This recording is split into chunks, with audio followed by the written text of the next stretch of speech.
Hello, and welcome to this tutorial on ordering open house signage. We're going to be in a test database right now. We're going to be our favorite Sarai agent. This installation may look very much like yours. You can have the three basic buttons for installations, removals, and other services, but you'll see another button down here for ordering open house signage. You'll also see a new button in your side panels for open house orders. So you can click on this, for example, and take a look at the orders that are pending, maybe some that are already completed. You can bring those back up and take a look at what's been done on those orders, if you want to review pricing and history and that sort of thing. But we're going to go ahead and just order a new open house. So first thing we're going to do is choose the button.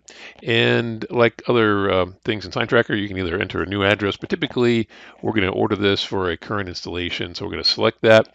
In this case, we want our East Mississippi Avenue one, so we'll choose that. Date, of course, when we want that to happen, is going to be Saturday. And start time, we'll use our defaults. Now, note that the earliest start time and latest end time are a factor of your installer's availability and potentially location rules. There's a variety of municipalities that have certain rules about that kind of stuff. So these will be fixed by that. Now, the package is what your installer may have available for you. This will be different from installer to installer. But in this case, we're being offered a basic package with two directional signs, one feather and one curb side. We're probably most typically going to go with this one, which would be 8 directional, one feather, and one curb. We're going to look at the sign placement now. Now, typically, you'll let the installer just go ahead and do their thing. Keep in mind, they're out on the road every day. They go through these neighborhoods all the time.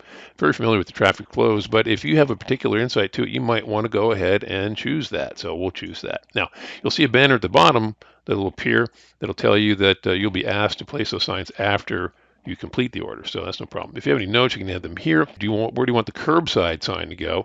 Maybe we'll just put it on the sidewalk. You also see other custom questions depending on your installer and your locality. So for example, this is asking, do we have permission in our listing location to add extra directionals? So you've probably seen that on the side of the road, 2 or 3 or 4 arrows pointing one direction. If you're not sure of the question, you can hover over the info button, get the details.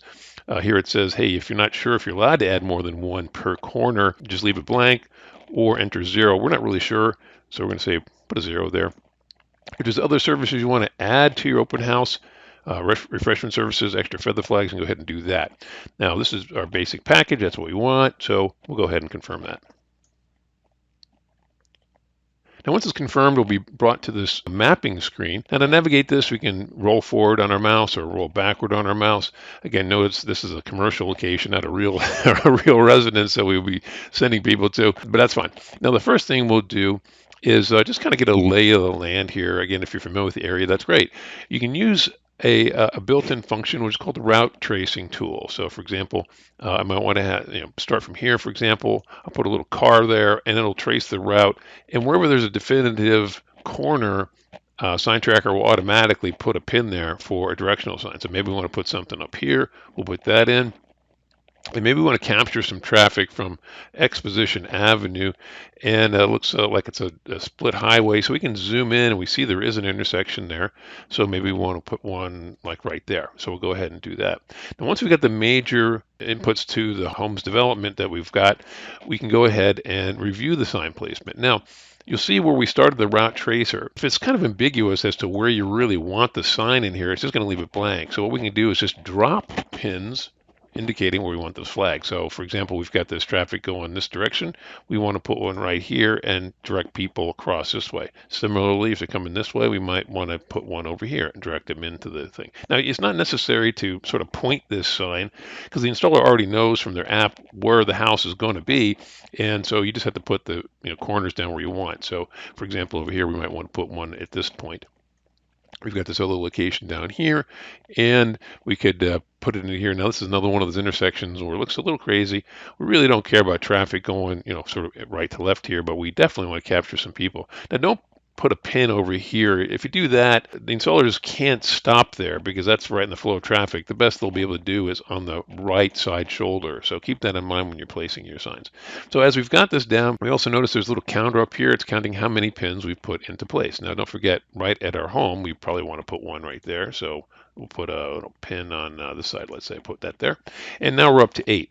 Now, if that's adequate, that's fine. If you feel like, I really should, if I got someone coming down this way, I really should have a pin here. And again, the rock tracer isn't going to get that. It's just going to point out that is the flow of traffic. So we put a pin there. Now we're up to 9.